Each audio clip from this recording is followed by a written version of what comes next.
Picture a Monday morning meeting. The manager wraps up and mentions they need someone to stay late Friday to finish a project. Unpaid. Just part of the job. The boomer in the room nods. The Gen Xer sighs quietly and opens their calendar. The millennial says nothing but updates their resume when they get back to their desk. The Gen Z employee says, "I can't do Friday evenings. Is there another option?" The room goes quiet for a second too long. And that right there is the moment that gets replayed in LinkedIn posts, manager forums, and HR training decks across the entire corporate world. A 24-year-old said no, out loud, to their boss, in front of everyone, and didn't seem remotely bothered about it. To older generations, that moment reads as entitlement, as someone who hasn't earned the right to have preferences yet, as a person who doesn't understand how the workplace works. To Gen Z, they just stated a fact about their availability. They don't understand why it's a problem. Both of those reactions are completely genuine.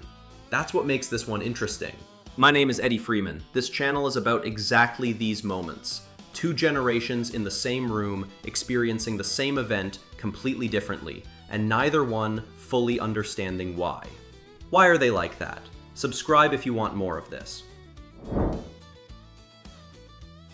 To understand how we got here, you have to understand what work meant to the generations who built the current corporate culture. Boomers entered the workforce in an era where the deal was straightforward. You give the company your loyalty, your time, your best years, and in exchange, the company takes care of you.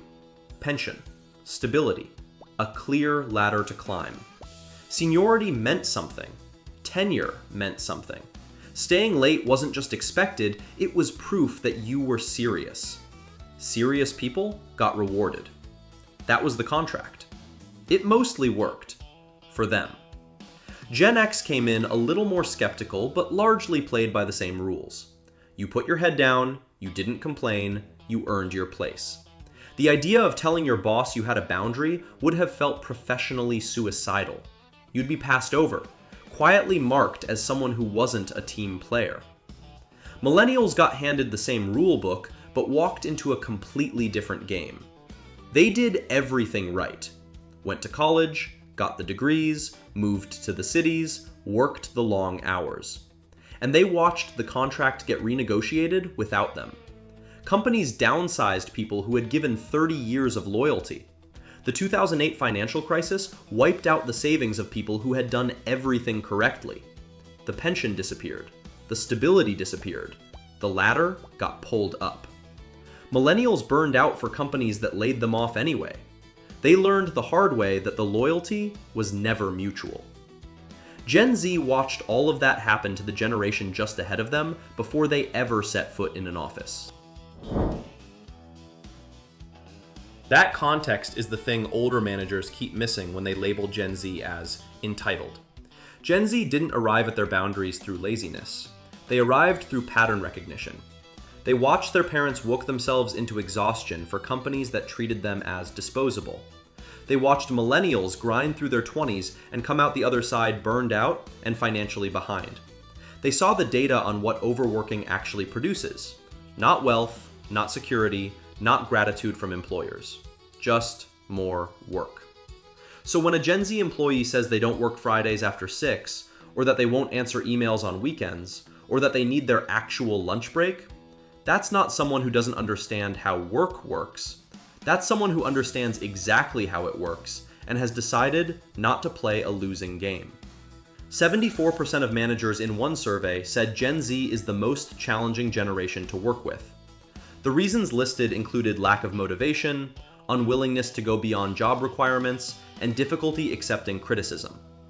What those same managers might not have asked themselves is whether going beyond job requirements for no additional compensation is actually a reasonable expectation, or just something previous generations accepted because they felt they had no choice. There's a specific word that keeps coming up when older generations describe Gen Z at work: entitled. It's worth sitting with that word for a second because it does a lot of heavy lifting. Entitled means you expect things you haven't earned. It implies the expectation is unreasonable. And when older generations use it to describe Gen Z asking for work-life balance, What they're really saying is, we didn't get that, so you shouldn't expect it either. Which is a completely understandable human reaction. If you spent 20 years never pushing back, never saying no, eating lunch at your desk because that's just what you did, watching someone walk in and immediately establish what they will and won't do feels like a violation of something, like they're skipping a line you spent years waiting in. But that discomfort doesn't mean Gen Z is wrong. It might just mean the line shouldn't have existed in the first place. One Gen X writer put it bluntly after spending time working alongside Gen Z employees.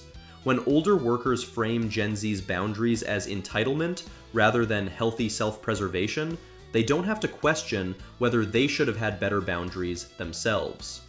When Gen Z is transparent about mental health, it confronts every person who suffered in silence for decades and called it professionalism. That's the uncomfortable part. Gen Z isn't just setting boundaries for themselves, their existence in the workplace is implicitly asking everyone else why they never did. The mental health piece is real, and it's not performance. 91% of Gen Z workers report experiencing mental health challenges at least occasionally. 40% say they feel stressed or anxious all or most of the time, and a significant portion of that stress comes directly from work. Gen Z also grew up differently in terms of what information they were exposed to. Boomers and Gen X got their news twice a day and could actually disconnect. Gen Z has been absorbing a constant stream of crisis, catastrophe, and ambient dread since they were old enough to have a smartphone. By the time they got to the workforce, psychological safety wasn't a nice to have, it was already a survival need. Add to that what they actually walked into economically. Entry-level job postings requiring years of experience they can't have yet. Nearly half reporting they don't feel financially secure. More than half living paycheck to paycheck despite working full-time. 77% saying they prioritize work-life balance over climbing the corporate ladder. Not because they're lazy, but because the math on sacrificing your life for career advancement stopped making sense when the rewards stopped being reliable. None of this means every Gen Z employee is perfect or that every boundary is reasonable. There are Gen Z workers who genuinely do struggle with feedback, who take criticism personally in ways that make them difficult to manage, who quit jobs abruptly without much warning or context. The average job tenure for Gen Z in their first 5 years is 1.1 years. That's short. It creates real problems for organizations trying to build teams. And some managers who get labeled as unreasonable for expecting effort are just expecting effort. Showing up on time, following through on commitments, communicating when something isn't working, those aren't boomer power trips. Those are functional workplace basics. The generation isn't a monolith. Some of the criticism is fair. Some of it is projection from people who are uncomfortable that someone younger has something they never gave themselves permission to have. What's actually changing underneath all of this is what work is supposed to be. For most of the 20th century, your job was your identity. What you did for a living was who you were. You were a doctor, a teacher, a salesman. You introduced yourself that way at parties. Your worth as a person was legible through your career. Working hard wasn't just economically necessary, it was morally significant. The person who stayed late was a good person. The person who left on time was something less. Gen Z largely doesn't buy that framing.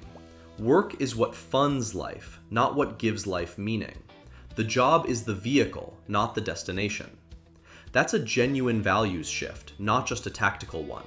And it's very hard to bridge through a performance review or a management training course.